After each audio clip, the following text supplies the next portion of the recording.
Hello, ladies and gentlemen. Welcome to the show. This is Addis Dialogue from Ethiopian Broadcasting Corporation with Mikza Chodor. Today, we are facing two diametrically opposite ideas: the ever-growing world population and the diminishing and the depletion of natural resources. How are we going to reconcile these two irreconcilable ideas? My guest for today is Ethiopia's representative and the country director to the World Food Program, Mr. Zlatan Milicic. How Ethiopia and the World Food Program tries to respond for such timely issues.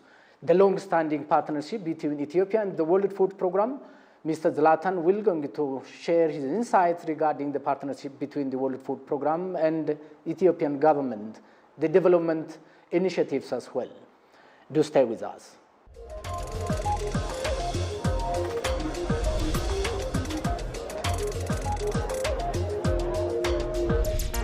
Mr. Zlatan Milicic, Ethiopia's representative and country director to the World Food Program, welcome to the show and thank you for your time. Thank you. Thank you.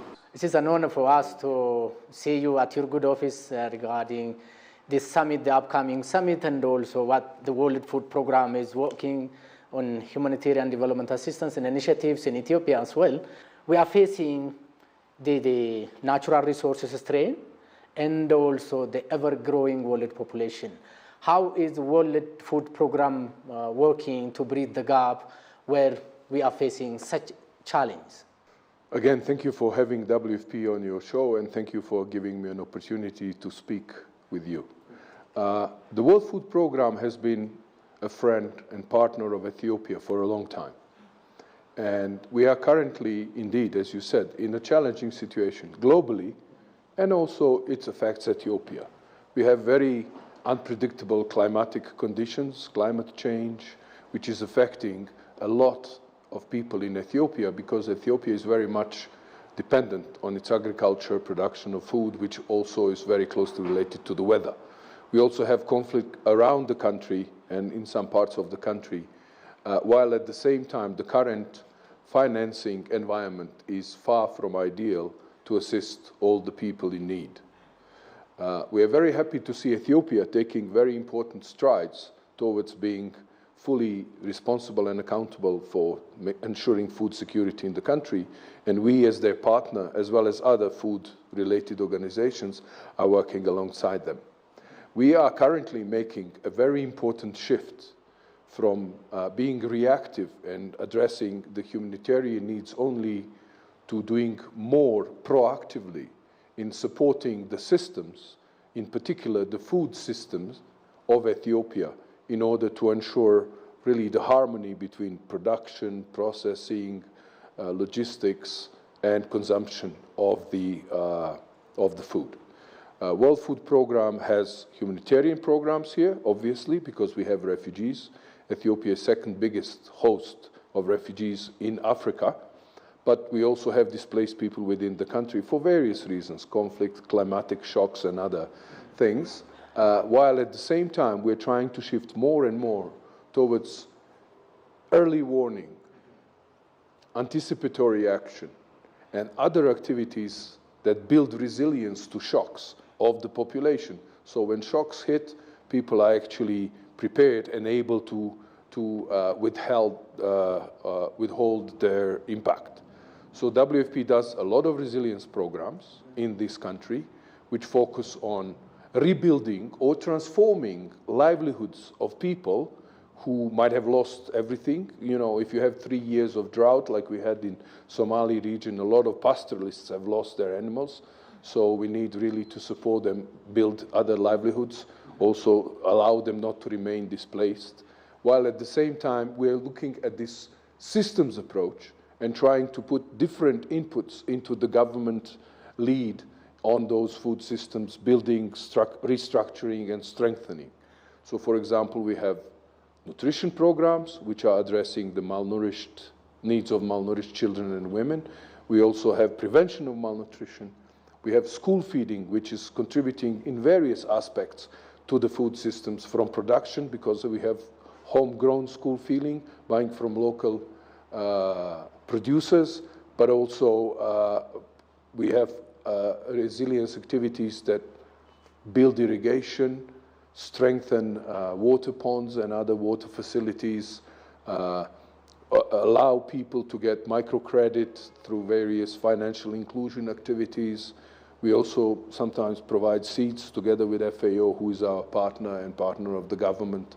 So many activities are doing more and more towards building the system, building the resilience of people, and especially the most vulnerable among them. Horn of Africa is prone to cyclonic drought, conflicts, and other human-induced activities where millions of people are suffering. What is the long-term vision of WFP in this regard to tackle? Well, as you said, this region is particularly prone to climatic shocks and effect of climate change, and generally disadvantageous climatic conditions. I have worked in this region since about 30 years ago, on and off, and it's always been the case, but it's actually worsening as we go, into the future. As I mentioned earlier, in Somali region, we had 3 years of consistent drought, which has impacted a lot of households, a lot of communities, a lot of people. So we are trying, as I said, to work more on the food systems and the resilience of the population, rather than waiting for them to be hit by a different disaster and then dealing with them through humanitarian assistance. Humanitarian assistance, unfortunately, is still unavoidable, and we do provide it to refugees, displaced persons, and those affected by these shocks, such as, well, only in the last year we have had earthquakes, volcanic eruptions, landslides, floods, drought in different pockets of the country. So working on, allowing people to have fodder for animals, water for general use in the communities, but in particular for their agricultural production and for their animals, capturing the water that otherwise just passes through and then drought still hits. Building human capital from schools through nutrition towards really these sustainable livelihoods, allowing people to have credits, insuring people, because it's much easier if you're insured to go and get credit from a bank than if you're not. And then if the harvest fails, you do get a payment under that insurance scheme. So a lot of those activities actually happen in Ethiopia, and we're very happy to see them in quite a reasonable amount. How is WFP helping Ethiopia, where Ethiopia was in a crisis, and yet currently transforming from crisis response to sustainable development? And one of your interview a couple of months ago, you have said Ethiopia is standing out as the most innovative country in humanitarian development. Where is the support and assistance of WFP in this regard?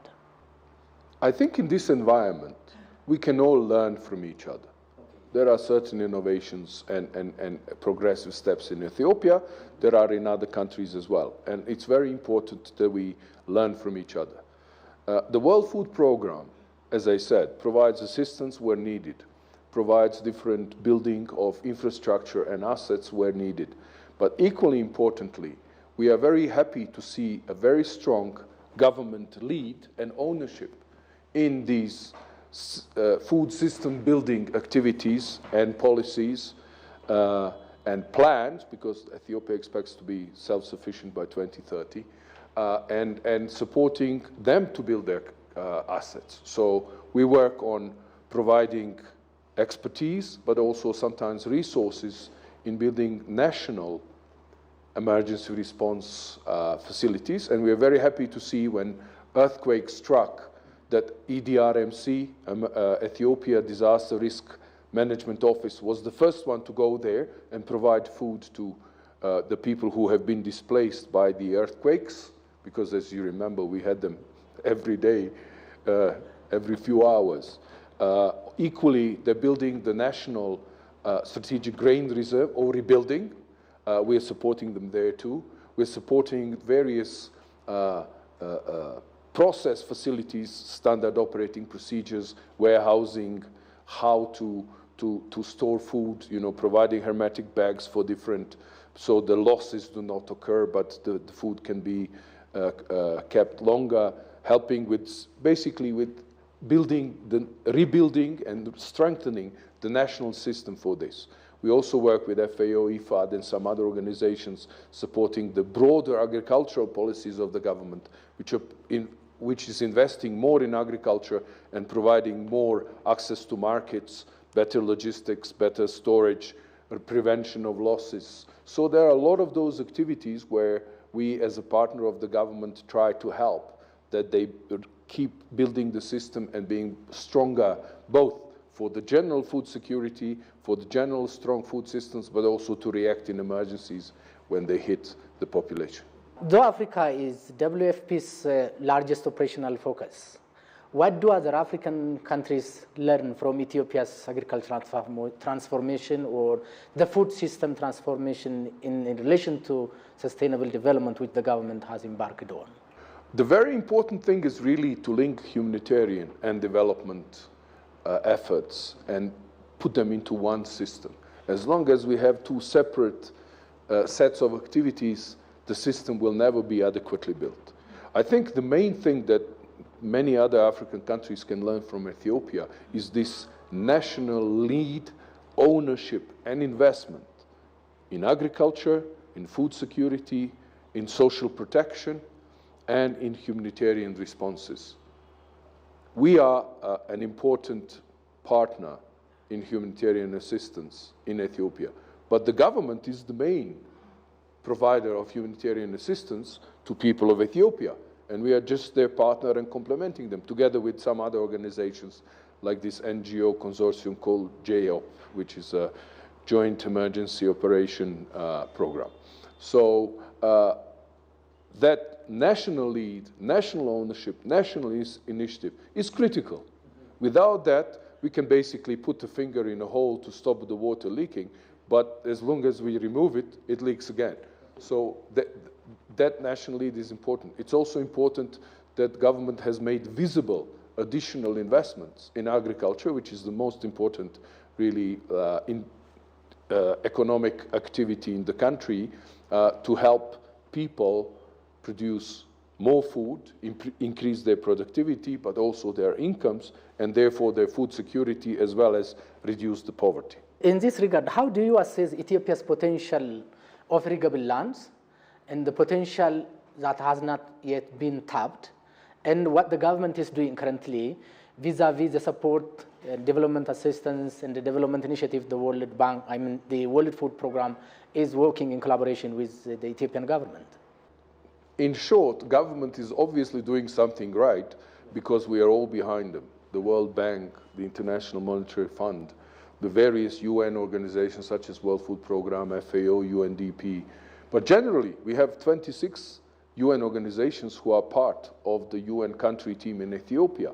The donors are also behind Ethiopia. I mean, we can see general reduction, sometimes serious, of funding for humanitarian and development activities across the world. And this is impacting Ethiopia as well. But we in WFP, we're doing reasonably well this year in support of the government programs. You know, our funding could be better, but is not at the level where we are particularly worried, at least for this year. And then we take year by year. For example, for this year, we need something in the range of $350 million, and we have secured about 200 million, which is not bad. So we are able to use these resources to continue providing humanitarian assistance where it's needed, because it's critical, because people need to eat, supporting the malnourished children, pregnant women, and nursing mothers, because they're already malnourished, so they need to even recover, not just maintain their food security. And on top of that, we are able to be shifting more towards irrigation, towards water ponds. I mean, we have had about 10 irrigation schemes for almost 1,000 hectares of land, which we have supported, you know, with irrigation. We have about 9 or 10 water pond facilities which have been built. We have had millions of dollars given to people to rebuild their livelihoods and to make their food production more proactive and stronger. So all this could not be done if the government was not taking the lead, putting in place proper adequate policies, putting adequate resources for the general things, because international partners can never build a system. They can support the already strong system and make it move forward, but they cannot, with their resources, really make a big change, this transformational change that we're talking about, focusing on food systems, focusing on the future, focusing on self-sufficient and strong food security in Ethiopia.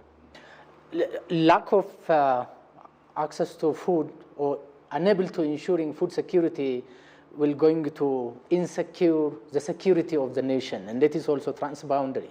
And you have crisscrossed, especially the Eastern continent, Africa, Middle East, Eastern Europe, and Asia as well. Many summits were conducted, many policies were endorsed. How do you see the upcoming summits effect or outcomes as compared to the previous one to ensure the food security to the global world, particularly to Horn of Africa? I think when 4 years ago, UN held or organized and facilitated the member states' participation in the Food System Summit in Rome, it was one of the most important initiatives of the United Nations. Many countries, including Ethiopia, developed their own action plans for addressing the gaps and improving their food systems. 2 years later, there was a stock-taking moment for the Food System Summit in Dar es Salaam. I was fortunate to be there as UN resident coordinator in Tanzania at that time. And now I'm looking forward for this other summit where we will take another commitment and ensure engagement of different member states and countries in continuing this process of strengthening, rebuilding the food systems across. And as I said, we as the WFP are a good, solid partner to the governments because we work across the humanitarian development spectrum, and we're trying to build our activities not as a set of individual activities, but as one really various comprehensive input into those food systems. As I said, we provide humanitarian assistance. We provide resilience building activities. We support the national systems through capacity strengthening, including training and know-how and skills. We are assisting school feeding, nutrition centers. We're talking about thousands and thousands of schools, thousands and thousands of nutrition centers where we're supporting the regional health or education departments in implementing these. And on top of that, we even provide services to humanitarian partners through our logistics cluster or through our UNHAS activities. Before we end our discussion, the upcoming summit will be held here in Addis. What do we expect, and what will be the potential outcomes that we are expecting from the summit as vis-a-vis the previous summits that were held? I think it's very important. I already said this is one of the most important, in my view, one of the most important initiatives of the last 5-10 years of the United Nations, building really consensus on the importance of food systems. And it is very important to keep the momentum, to keep checking how much we are advancing or not advancing, because some countries are advancing, others unfortunately not. As we know, we have had various disruptive factors from COVID and pandemics to continued prevalence of malaria, cholera, and various other diseases in many countries. Then we have the geopolitical situation, which is quite unstable. We have more and more connection of assistance to various other factors that are more political, linking them to trade or geopolitical goals. So the situation is far from ideal, but it's very important that we keep the momentum of countries taking the lead and focusing on food systems, and us as international community supporting them, especially those who are showing that progress and they are demonstrating increased productivity, better social protection for those who need support, and so forth. Well, I can tell you that when I went to school, I had no idea nor intention to work in this kind of job. However, we had a conflict and war in my own country, which used to be Yugoslavia, now Bosnia, but as a part of Yugoslavia. And I remember seeing this more than 30 years ago back home, and that left a strong impact on me. I saw both. I saw people who are desperate, and I saw people that are happy that somebody's trying to help them. Okay. So I have tried throughout my life to do what I can for the World Food Program when I lead them, or the United Nations system when I coordinate it, and even in UNHCR when I work for them in my country, to do my best that we really understand these people first, understand their situation, understand what they really need, because unfortunately sometimes, you know, international partners come and just give a prepackaged support, which might not be the most important thing. We at the World Food Program are trying, as I said, both to save lives, because that's our moral duty as well, but also to change lives. And that's where these resilience, school feeding, nutrition, capacity strengthening activities come in. And I still feel quite affected when I see hungry people. And obviously I see better. I feel much, much better when I see that we're doing something about it. But I must admit, I feel the best when we come back to a place where we came across a lot of poor people, a lot of unemployed people, a lot of people without livelihoods, and I see that our resilience activities, our livelihood building activities, our income generation activities, whether it's insurance, whether it's anticipatory action, whether it's early warning, whether it's irrigation, whether it's building the water ponds and water facilities for both people and animals, when I see them, happy citizens of their own country who can take care of themselves because we have lent them a hand when they needed it the most. And that's what we will all try to do, but we will never forget those left behind the furthest, because they are really the primary focus. And those, as you said, standing hungry next to the road are our first focus, and let's hope that we can do more and more for them so they don't need to stand on the road, but be at home doing their agriculture or other individual. We're working hard. Many are working hard in governments, in international organizations, among the donors, but we still have a long way to go. But as long as we're doing something, at least we feel better that, you know, we are making a contribution and we're trying to help people. And as I said, when you try,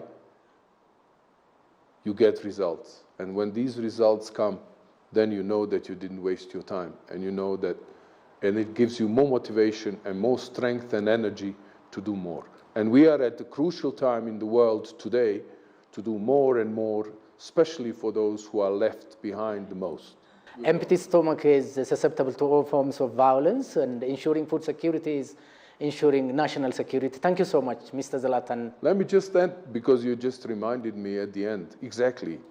A hungry man is an angry man. Yeah. And food security is very important element for peace as well.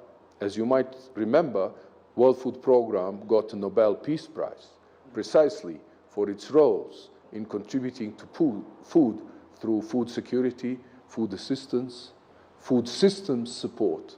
And we will continue to do that, because that is also a very important element to keep us all safe.